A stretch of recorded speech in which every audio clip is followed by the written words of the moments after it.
In this guide, I'll show you how to fix it when your game voice chat and mic's not working in Apex Legends on PS5. So the first thing you want to do is press start on your controller and go up to squad. And if you're playing with real players, you want to ensure you haven't accidentally muted them, and you will see a sound icon just beneath their names. So after you've done that, what you want to do next is press and hold the start button on your controller, and we're going to go to settings.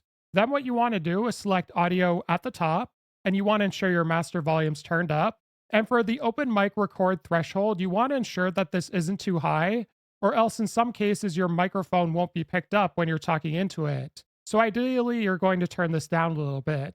Now, once you've done that, you can go back, and if you notice that it's still not working, the next thing I recommend you do is press the PlayStation button on your controller. And from here, we're going to scroll down, and you want to select sound.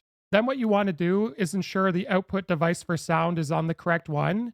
In my case, it's a headset connected to the controller. And you want to ensure that the volume's turned up. Now, you also want to ensure that mute game voice chat is toggled off so you can hear people in game. And then what you want to do is go back, and now we're going to go over to mic. And you want to ensure that this is on the correct one. In my case, I'm using a headset mic. So I'm going to ensure the mute's toggled off as well. Then you want to go to adjust mic level. Now here you can see that my microphone's working, and you want to ensure that this level's set so it's in the good section.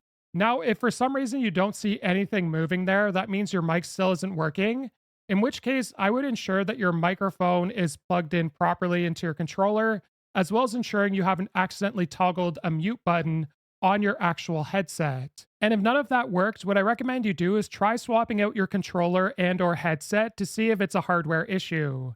If this guide was helpful, like and subscribe, and we'll see you in the next one.